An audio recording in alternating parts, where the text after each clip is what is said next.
বলবেন, ও ফেরেশতারা, জান্নাতের মধ্যে আমার নূর দ্বারা চেয়ার বানা, এত দামি চেয়ার, যেই চেয়ারের ব্যাপারে বলা হয়েছে সমস্ত দুনিয়া আসমান জমিন সব কিছু বিক্রি করলে চেয়ারের একটা পায়ার সমতুল্য মূল্য হবে না। সুবহানাল্লাহ। পৃথিবীর বিভিন্ন গ্রন্থ মানুষ লেখার পরে সেটাকে ভুল শুধরানোর জন্য মানুষের কাছে আবেদন করা হয়, আর আমি আল্লাহ এটাকে নাজিল করার পর আমি আপনার মাধ্যমে পৃথিবীবাসীকে জানাইয়া দিতেছি যে এই গ্রন্থ এমন একটা গ্রন্থ, যালিকাল কিতাবু লা রাইবা ফি, আই লা শাক্কা ফি, যাতে কোনো সন্দেহ সংশয়ের অবকাশ নাই। ঠিক কিনা বলেন? আল্লাহ চ্যালেঞ্জ দিয়ে দিয়েছেন, ওপেন চ্যালেঞ্জ। আল্লাহ তাআলা কোরআনের সূরা বাকারা শুরুতেই বলতেছেন, যালিকাল কিতাব লা রাইবা ফি। আল্লাহ তার হাবিবকে ডেকে ডেকে বলেন, ও হাবিব, আমি আপনাকে এমন একটা কিতাব, এমন একটা গ্রন্থ দিলাম যেই গ্রন্থের মধ্যে কোনো সন্দেহ নাই, কোনো সংশয় সন্দেহের অবকাশ নাই। এমন একটা কিতাব পৃথিবীর বুকে এমন একটা সময় তিনি নাজিল করলেন। তাফসীরে বাইজাবির মধ্যে আল্লামা বাইজাবি রাহমাতুল্লাহি আলাইহি বলেন, কোরআনুল কারীম আল্লাহ তাআলা এমন সময় নাজিল করেছেন যেই সময় আরব কান্ট্রির মানুষগুলোর ভাষার দিক দিয়ে তারা যৌবনের বয়সে ছিল। ওরে ভাই, মানুষের জীবনের তিনটা ধাপ থাকে, একটা হলো ছোটকাল, কিশোরকাল, আর একটা হলো যৌবনকাল, আর একটা হলো বৃদ্ধকাল। ঠিক কিনা? ওই তিনটা বয়সের মধ্যে সবচেয়ে দামি এবং মূল্যবান বয়স হলো তার যৌবনের। ঠিক কিনা? ওই বয়সে সে বড় উগ্র থাকে, ওই বয়সের ইবাদত আল্লাহর কাছে বড় প্রিয় থাকে। ঠিক তেমনি ভাবে আল্লাহ তাআলা এই কোরআন যখন নাজিল করেন আরবের মানুষগুলির ভাষার দিক দিয়ে তখন তারা যৌবনের বয়সে ছিল, এত ভাষা পাণ্ডিত্য তারা অর্জন করেছে। বর্তমান যুগে ভাষার দিক দিয়ে তারা ভালো না বেশি, অশুদ্ধ ভাষা তারা বলে থাকে। যেমন বাংলাদেশে বিভিন্ন অঞ্চলের বিভিন্ন অশুদ্ধ ভাষা আছে না, ঠিক তেমনি ভাবে আরশের মালিক যখন এই কোরআন নাজিল করলেন আরবের মানুষগুলির ভাষার দিক দিয়ে তখন তারা যৌবন বয়সে ছিল। এমন সময় আল্লাহ তাআলা এই কোরআন নাজিল করার পর তখন যারা আল্লাহর নবীর বিরুদ্ধে ছিল, কাফের বেঈমান ছিল, তারা এই কোরআনকে তারা জাদু বলতো, মুহাম্মদের জাদু বলেন নাউজুবিল্লাহ। এই কোরআনকে জাদুবিদ্যা বলতো, যার কারণে আল্লাহ তাআলা চ্যালেঞ্জ ছুড়ে দিয়ে তাদেরকে বলেছিলেন, ও কাফের বেঈমানের দল, ও নাফরমানের বাচ্চারা, আমি এই কোরআন নাজিল করলাম আর তোদের জন্য ওপেন চ্যালেঞ্জ আমি ছুড়ে দিলাম। যদি পারস, যদি এটার মধ্যে সন্দেহ সংশয় তোদের থেকে থাকে, আল্লাহ তাআলা বলেন, তাহলে তার মধ্যে ছোট থেকে ছোট যে একটা সূরা আছে ওই সূরার মতো একটা সূরা বানাইয়া তোরা দেখা। আল্লাহ তাআলা বলেন, ওয়া ইন কুনতুম ফি রাইবিম মিম্মা নাযালনা আলা আবদিনা ফাতু বিসূরাতিম মিন মিসলিম। আল্লাহ বলেন, ইন কুনতুম ফি রাইবিম মিম্মা নাযালনা আলা আবদিনা, আমি আমার হাবিবের উপর, আমি আমার বন্ধুর উপর যে কোরআন আমি নাযিল করেছি এই কোরআনের ব্যাপারে যদি তোদের সন্দেহ থাকে, ফাতু বিসূরাতিম মিন মিসলিহি, ওই রকম আরেকটা কোরআনের মধ্যে যে ছোট সূরা আছে এই রকম একটা ছোট সূরা বানাইয়া তোরা আমাকে দেখা। অন্য আয়াতে 12 নম্বর পারার আল্লাহ তাআলা বলেন, আম ইয়াকুনু নাফতারা কুল ফাতু বিআশরি সুওয়ারিম মিসলিহি। আল্লাহ বলেন, পারলে এমন একটা সূরা বানাইয়া দেখা। আল্লাহ তাআলা বলেন, যদি এমন না পারস তাহলে একটা ছোট আয়াত বানাইয়া দেখা। কিন্তু আল্লাহ তাআলার এই কোরআনের মতো কোন সূরা কোন আয়াত বানানোর শক্তি কারো আসেনি। সকলেই সিলিন্ডার।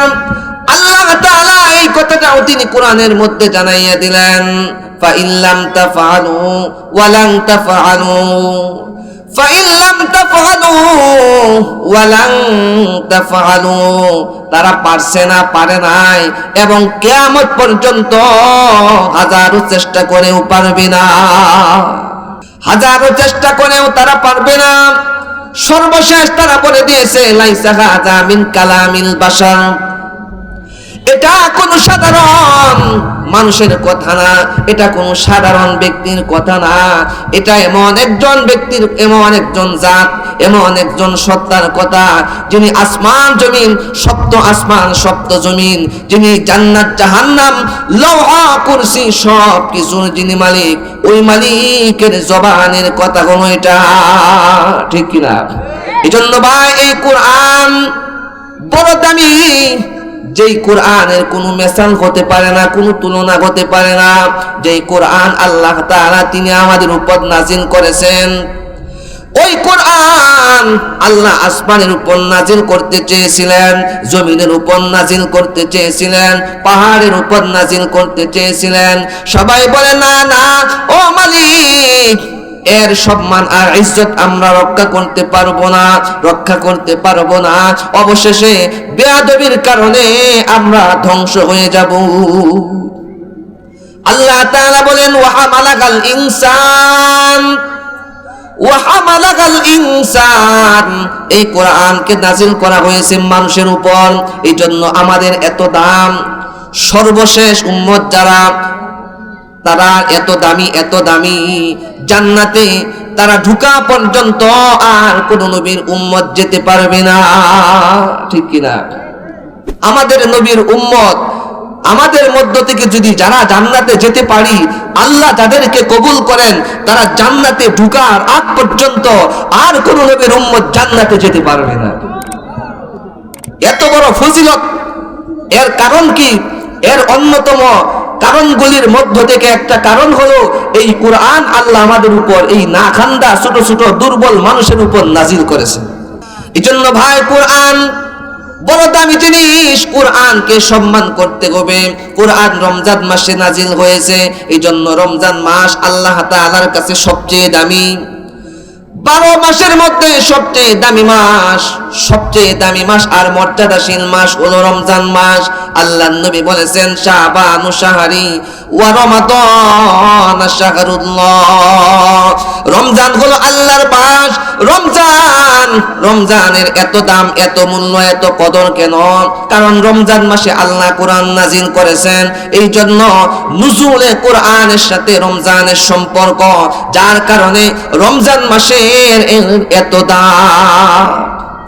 সুতরাং এর দ্বারা বোঝা যায় কোরআনের সাথে যার সম্পর্ক থাকবে, কোরআনের সাথে যার সহবত থাকবে, কোরআনের সাথে যার নিসবত থাকবে, আল্লাহ তাআলা ওই ব্যক্তি, ওই জাতির সম্মান আর ইজ্জত বাড়াইয়া দিবে। আল্লাহর নবী হাদিসের মধ্যে বলেন ইন্নাল্লাহা ইয়ারফাউ বিহাদাল কিতাবি আকওয়ামান ওয়া ইয়াদউ বিহি আখারিন, এই কিতাব, এই কোরআন যারা ধারণ করবে, কোরআন অনুযায়ী যারা চলবে, কোরআন অনুযায়ী যারা জীবন পরিচালনা করবে, আল্লাহ তাআলা এই কোরআনের মর্যাদার কারণে তাকে এত উপরে উঠাইয়া দিবেন, এত উপরে উঠাইয়া দিবেন যা কল্পনাতীত, কল্পনাও করা যায় না। আল্লাহ তার এত উপরে উঠাইয়া দিবেন। শুধু তাই নয়, বহু ফজিলত কোরআনের, এই কোরআনের ফজিলত অল্প সময়ে বলে শেষ করা যাবে না। আল্লাহর নবী হাদিসের মধ্যে বলেন যারা কোরআন শিখবে, কোরআন অনুযায়ী আমল করবে, হালাল হারাম সব কিছু বেঁচে বেঁচে চলবে, আল্লাহর নবী বলেন কিয়ামতের দিন তাদেরকে এমন একটা জায়গার মধ্যে তাদেরকে ঢুকানো হবে, যেই জায়গাটার নাম হলো তুবা। তুবা নামক একটা শহর জান্নাতের ভিতরে আল্লাহ তাআলা একটা নদীর পাশে বানাইবেন একটা শহর। ওই শহরটার মধ্যে, জান্নাতের মধ্যে ওই একটা শহর বানানো হবে, ওই শহরের মধ্যে হাফেজ কোরআনকে স্থান দেওয়া হবে। আল্লাহর নবী বলেন ইন্না ফিল জান্নাতি লাওয়াকিআন ক্বালু লাহু তুবা খালাকাল্লাহু মিন মারজান। ওই তুবা নামক শহরটা কি দিয়ে বানানো হবে? দুনিয়ার সাধারণ ইট বালু দিয়ে বানানো হবে না, দুনিয়ার সাধারণ সিমেন্ট দিয়ে বানানো হবে না, না, দুনিয়ার সাধারণ ইট বালু দিয়ে বানানো হবে না। দুনিয়ার মধ্যে সবচেয়ে দামি জিনিস, সবচেয়ে দামি জিনিস দুনিয়ার মধ্যে হলো সোনা, মণিমুক্তা। এর চেয়ে দামি আর কিছু আসেনি, মণিমুক্তার চেয়ে দামি আর কিছু নাই। আল্লাহর নবী বলেন ওই তুবা নামক শহরটা বানানো হবে মারজান নামক পাথর দিয়ে। ওই মারজান নামক পাথর এত দামি, এত দামি, মণিমুক্তার চেয়ে আরো 1000 গুণ বেশি দামি। সুবহানাল্লাহ। ওই মারজান নামক পাথর দিয়ে তুবা নামক শহরটা বানানোর পর সেখানে জান্নাতের মধ্যে, তুবা নামক শহরের মধ্যে হাফেজ কোরআনকে ঢুকানো হবে। ওই জায়গার মধ্যে ঢুকতে বলে 70,000 দরজা আছে। কত হাজার দরজা বলেন? 70,000 দরজা। আর 70,000 দরজার প্রতিটা দরজার মধ্যে 70,000 করে ফেরেশতা থাকবে। ওই হাফেজ কোরআনকে যখন তুবা নামক শহরের মধ্যে ঢুকানো হবে, এমত অবস্থায় প্রত্যেকটা গেটের মধ্যে যে 70,000 ফেরেশতা আছে, 70,000 ফেরেশতা প্রত্যেকে একটা করে ওই হাফেজে কোরআনকে ফুলের মালা দিবে। সুবহানাল্লাহ। এইভাবে করে 70,000 ফেরেশতা, 70,000 ফুলের মালা এক একটা গেটের মধ্যে যদি দেওয়া হয়, তাহলে 70,000 গেট পার হওয়ার পর কত কোটি কোটি ফুলের তোরা আল্লাহর পক্ষ থেকে তাকে দেওয়া হবে। একবার গণছেন? এটা হিসাব নিকাশ করে তারপরে জানা যাবে। এজন্য ভাই, হাফেজ কোরআনের এত দাম, কোরআন ওয়ালার এত দাম, এত ইজ্জত কেন? কারণ কোরআনের মর্যাদা অনেক বেশি, কোরআনের দাম অনেক বেশি, যার কোনো তুলনা করতে পারে না।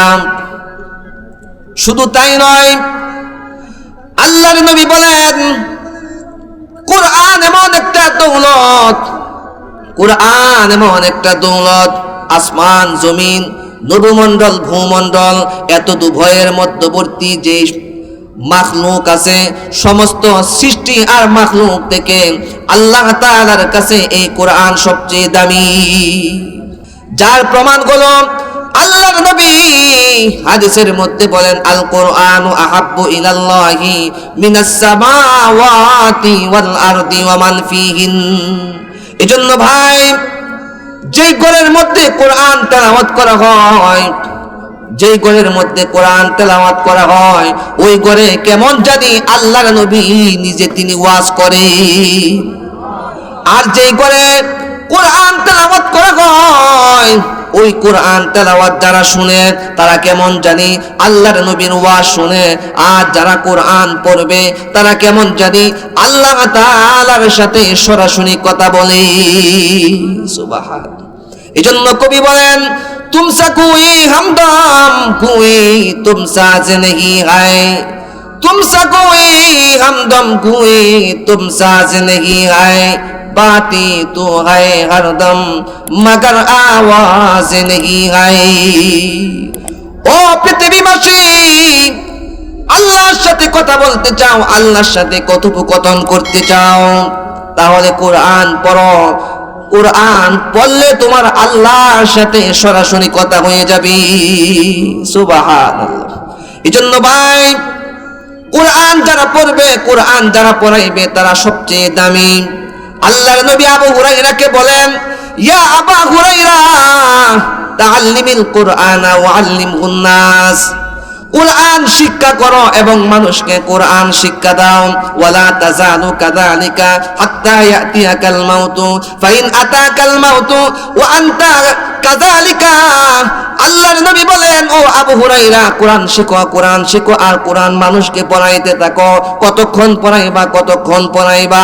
আল্লাহর নবী বলেন, এইভাবে কোরআন পড়াইতে পড়াইতে যদি তোমার কাছে আজরাইল চলে আসে আর তোমার মৃত্যু হয়ে যায়, আবু হুরাইরা গো শুনো, জারাতিল মালাইকাতু ফি কবরিকা কামা ইউজারুল বাইতুল আতীক।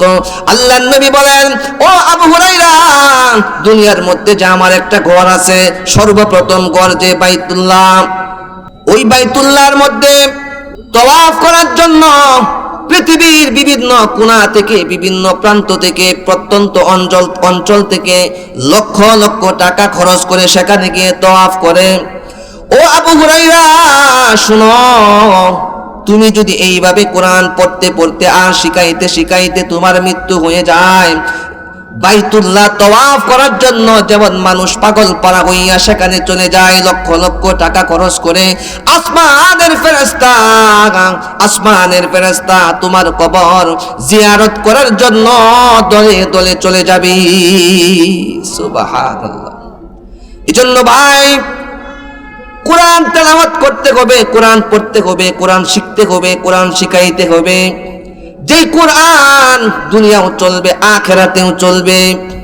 যেই কোরআন শুধু দুনিয়াতেই সম্মান শেষ না, যারা এই কোরআন যাদের উপর নাজিল করা হয়েছে, যারা কোরআন অনুযায়ী আমল করবে, কোরআন অনুযায়ী জীবন পরিচালনা করবে, তাদের জন্য আল্লাহ তাআলা জান্নাতে একটা মজলিসের ব্যবস্থা করবে। কেমন মজলিস? ওরে ভাই, জান্নাতীরা যখন জান্নাতে চলে যাবে, জাহান্নামীরা যখন জাহান্নামে চলে যাবে, এমন সময় জান্নাতীরা সমস্ত নাজ নিয়ামত পেয়ে যাবে। এবার আল্লাহকে বলবেন, ও মালিক, দুনিয়াতে এত কষ্ট করেছি, এত ত্যাগ তিতিজ্ঞা করেছি, এত কুরবানি করেছি, আল্লাহ আজকে অনেক নিয়ামত পাইলাম, কিন্তু তোমার দিদার পাইলাম না। এবার আল্লাহ বলবেন, ও ফেরেশতারা, আমার বান্দারা আমার দিদার পাওয়ার জন্য তারা পাগল পারা হয়ে আছে। অতএব দুনিয়ার মধ্যে যেরকম ভাবে মাহফিলের ব্যবস্থা করা হয়, জান্নাতের ভিতরে একটা মাহফিলের আয়োজন কর। জান্নাতের ভিতরে মাহফিলের আয়োজন কর। এবার ফেরেশতারা বলবেন, ও মালিক, জান্নাতের ভিতরে মাহফিলের আয়োজন করব কেমনে? সামিয়ানা লাগবে, স্টেজ লাগবে, প্যান্ডেল লাগবে, বাঁশ লাগবে। আল্লাহ বলেন, ও ফেরেশতারা, আমার নূর দ্বারা প্যান্ডেল বানা, আমার নূর দ্বারা স্টেজ বানা, আমার নূর দ্বারা সামিয়ানা বানা, সব কিছু বানানোর পর এবার আল্লাহকে বলবেন, ও মালিক, দুনিয়ার মধ্যে তো বিছানা থাকে, সামিয়ানার নিচে বিছানা থাকে শ্রোতারা বসার জন্য। আল্লাহ বলবেন, ও ফেরেশতারা, জান্নাতের মধ্যে আমার নূর দ্বারা চেয়ার বানা, এত দামি চেয়ার, যেই চেয়ারের ব্যাপারে বলা হয়েছে সমস্ত দুনিয়া আসমান জমিন সব কিছু বিক্রি করলে চেয়ারের একটা পায়ার সমতুল্য মূল্য হবে না।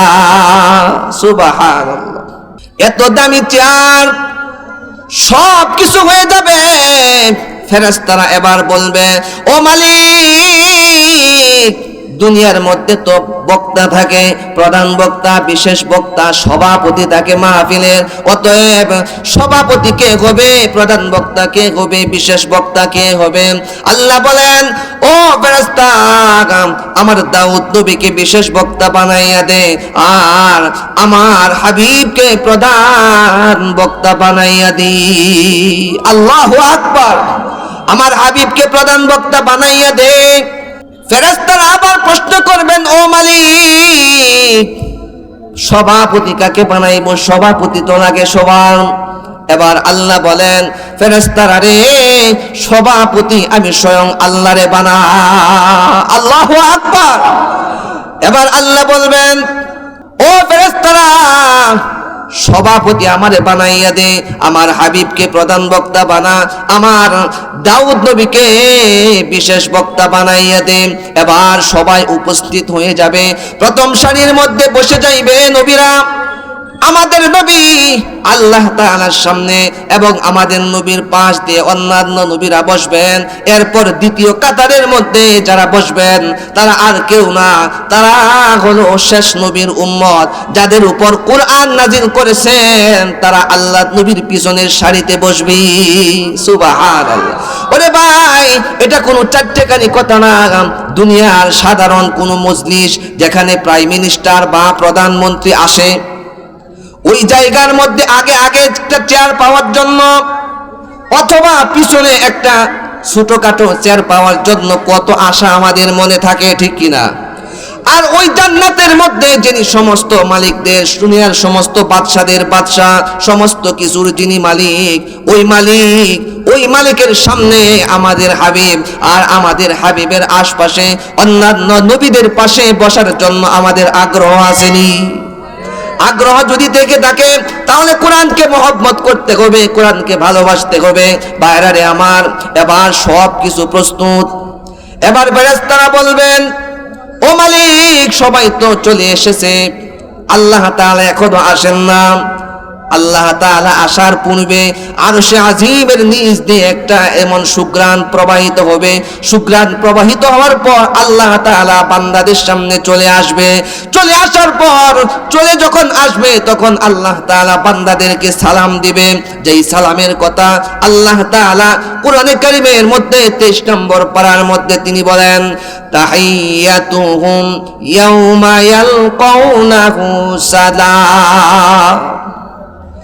তাহিয়াতুহুম ইয়াউমা ইয়ালকাউনাহু সালাম। আল্লাহ তাআলা ওই দিন বান্দাদেরকে সালাম দিয়ে বান্দাদের সামনে চলে আসবেন। এবার ফেরেশতারাকে আল্লাহ বলবেন, ও ফেরেশতারা, ও জিবরাইল, এবার মাহফিলের কার্যক্রম শুরু করে দাও। মাহফিলের কার্যক্রম কেমনে শুরু করব? আল্লাহ বলেন, ও জিবরাইল, আমার দাউদ নবীর মাধ্যমে, বিশেষ বক্তার মাধ্যমে মাহফিলের কার্যক্রম শুরু করে দাও। দাউদ নবী বক্তব্য শুরু করে দিবেন। কিসের বক্তব্য দিবে ভাই? দুনিয়ার যে ইংরেজি ভাষায় বক্তব্য, দুনিয়ার হিন্দি ভাষায় বক্তব্য, অন্যান্য ভাষায় বক্তব্য না, এই কোরআন পড়ে সেদিন সূরাতুল মুজাম্মিল হযরত দাউদ আলাইহিস সালাতু ওয়াস সালাম তিনি তেলাওয়াত করবে। দাউদ নবী মুজাম্মিল তেলাওয়াত করবে, সূরাতুল মুজাম্মিল। এবার দাউদ নবী তেলাওয়াত করতে করতে হাজার হাজার বছর চলে যাইবে। সুতারা মাতোয়ারা আল্লাহ তাআলা এবার ফেরেশতাদেরকে বলবেন, হাজার হাজার বছর এই দিকে চলে গেছে, ও ফেরেশতারা, দাউদ নবীকে এরকম টুকেন দে যেমন আমারে টুকেন দিছে। দাউদ নবীকে টুকেন দে শেষ করে দেওয়ার জন্য কোরআন তেলাওয়াত বন্ধ করে দিতে সুতারা আল্লাহ তাআলাকে বলবেন, ও মালিক, বন্ধ কইরেন না, এত মজার তেলাওয়াত বন্ধ কইরেন না। এবার আল্লাহ বলবেন, ও বান্দা, আমি যেই নবীর উপর কোরআন নাজিল করেছি, যেই নবী এই কোরআনের কারণে, এই কোরআন বাস্তবায়ন করার জন্য ওদের মধ্যে দান শহীদ করেছে, যেই নবী এই কোরআনের কারণে মাতৃভূমিটা পর্যন্ত ছেড়ে দিয়ে মদিনায় চলে গেছে, যেই নবী এই কোরআনের কারণে নিজের আপনজন সব কিছু ছেড়ে দিয়ে, সব কিছু এই কোরআনের জন্য ছেড়ে দিয়েছি। আল্লাহ বলবেন, ও বান্দারা, আমি যেই নবীর উপর কোরআন নাজিল করেছি, যেই নবী এই কোরআনের জন্য এত কষ্ট করেছে, তোমরা কি তার তেলাওয়াত শুনবা না? এবার দাউদ নবী তেলাওয়াত বন্ধ করে দিবে, আমাদের নবী এবার কোরআন তেলাওয়াত শুরু করে দিবে। প্রধান বক্তার তেলাওয়াত, প্রধান বক্তা কোন সূরা তেলাওয়াত করবেন? প্রধান বক্তা সূরাতুল ইয়াসিন তেলাওয়াত করবে। আল্লাহ নবী তেলাওয়াত শুরু করে দিবেন, ইয়াসিন ওয়াল কুরআনিল হাকীম ইন্নাকা লামিনাল মুরসালিনা আলা সিরাতিম মুস্তাকিম। আল্লাহু আকবার। আমাদের নবী তেলাওয়াত শুরু করে দিবেন, সূরাতুল ইয়াসিন তেলাওয়াত করবে। আল্লাহর নবী তেলাওয়াত করতে করতে লক্ষ লক্ষ বছর চলে যাবে। এবার শ্রোতাদেরকে যখন দেখবে তারা মাতোয়ারা, আল্লাহ আবার টোকেন দিবেন জিবরাইলকে, জিবরাইল আমার বন্ধুকে টোকেন পাঠাইয়া দে, আমার বন্ধু তেলাওয়াত বন্ধ করে দেও। এবার শ্রোতারা বলবে ও মালিক আর তেলাওয়াত বন্ধ কইরেন না, এত মজা লাগে, এত মজা লাগে। আল্লাহ বলবে ও বান্দা লক্ষ লক্ষ বছর চলে গেছে, এখন এখন তোমরা আমার নবীর তেলাওয়াতে শুনবা। ও বান্দারা, যেই মালিক এই কোরআন নাজিল করেছে, যেই সত্তার মুখ দিয়ে এই কোরআন বের হয়েছে, ওই বান্দা ওই আল্লাহর কোরআন তেলাওয়াত কি তোমরা শুনবা না? এবার নবীর তেলাওয়াত বন্ধ করে দিবেন, আল্লাহ কোরআন তেলাওয়াত শুরু করবেন, সূরাতুর রহমান শুরু করে দিবেন তেলাওয়াত। দুনিয়ার মধ্যে যে এরকম ভাবে আমরা কোরআন তেলাওয়াত করি, সূরাতুর রহমান তেলাওয়াত করি, এইভাবে তেলাওয়াত করবে না। আর রহমান আল্লামাল কোরআন, খলাকাল ইনসান আল্লামাহুল বায়ান। আল্লাহ তাআলা ওই দিন এইভাবে তেলাওয়াত করবেন না, আল্লাহ তাআলা ওই দিন কোরআন তেলাওয়াত করবেন একটা ভিন্ন আঙ্গিকে। তিনি নিজে বলতেছেন আনার রহমান আল্লামনাল কোরআন, আনার রহমান আমি হলাম রহমান, আল্লামনাল কোরআন আমি আল্লাহ তাআলা তোমাদেরকে কোরআন শিক্ষা দিয়েছি। খলাকনাল ইনসান আমি আল্লাহ মানুষ বানাইছি, আল্লামনাল বায়ান আমি আল্লাহ মানুষকে ভাষা শিখাইছি। ভাইরা আমার, যেই কথাটা আমি বুঝাইতে চাইতেছি, এইভাবে জান্নাতের মধ্যে কোরআনের মজলিস করা হইবে, কোরআনের মজলিস সেখানে হবে। ওই কোরআনের মজলিস জান্নাতের মধ্যে থাকবে। আর নবীদের পিছনে সর্বপ্রথম উম্মতের মধ্যে যারা থাকবে তারা হলো ওই কোরআনওয়ালা। তারা কারা? এই কোরআনওয়ালা। এজন্য কোরআনকে আমরা মহব্বত করব। কোরআন যারা পড়াইবে, যারা পড়বে তাদেরকে মহব্বত করব। কোরআনের যে মার্কাজ, যেখান থেকে কোরআন শিক্ষা দেওয়া হয়, মাদ্রাসা, ওই মাদ্রাসাকে মহব্বত করব। এইভাবে যদি আমরা মহব্বত করে কোরআন শিখে কোরআন শিক্ষা দিয়ে যদি কবরে যাইতে পারি, আল্লাহ তাআলার যে ওয়াদা, আল্লাহর নবী যে ওয়াদা করেছেন, যে সুসংবাদ দিয়েছেন, অবশ্যই অবশ্যই সেই সুসংবাদ যেই দিয়েছেন সেটা আমরা অবশ্যই অবশ্যই পাবো ইনশাআল্লাহ। আল্লাহ আমাকে সহ যেই কথাগুলি বললাম আপনাদের সবাইকে আমল করার তৌফিক দান করুক। সকলে বলে আমিন।